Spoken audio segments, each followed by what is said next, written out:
حضرات جب بھی آخرت کی کوئی بات آتی، پیارے نبی کو اپنی امت کی آخرت کو سنوارنے کی اتنی فکر تھی۔ ہر پیغمبر کو اللہ نے دنیا میں ایک چانس دیا، ہر پیغمبر کو اللہ تعالیٰ نے دنیا میں ایک اختیار دیا، اور وہ اختیار کیا ہے کہ ایک دعا تمہاری ایسی ہوگی، دعا کرنے سے پہلے میں اس کی قبولیت کی گارنٹی اور ضمانت تمہیں دیتا ہوں۔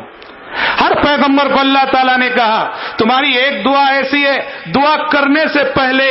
میں گارنٹی دیتا ہوں کہ اس دعا میں جو بھی مانگو گے میں تمہیں وہ دے کر رہوں گا۔ پیارے نبی فرماتے ہیں دنیا میں جتنے انبیاء آئے، ہر نبی نے اس چانس کو دنیا ہی میں یوز کر لیا،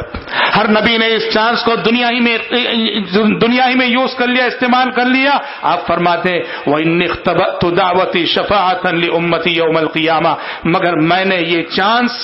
دنیا میں استعمال نہیں کیا ہے، میں نے قیامت کے روز اپنی امت کے حق میں سفارش کرنے کے لیے، اپنی امت کی آخرت کو سنوارنے کے لیے اپنی اس دعا کو میں نے آخرت کے لیے اٹھا رکھا ہے۔ آخرت میں اس دعا کے ذریعے اپنی امت کے لیے میں اس کے مستقبل کو سنوارنے اور اسے جنت دلانے کی بات اللہ سے کروں گا، اور اللہ کا پہلے ہی سے وعدہ ہے کہ یہ دعا کبھی رد ہونے والی نہیں، یہ قبول ہو کے رہنے والی دعا ہے۔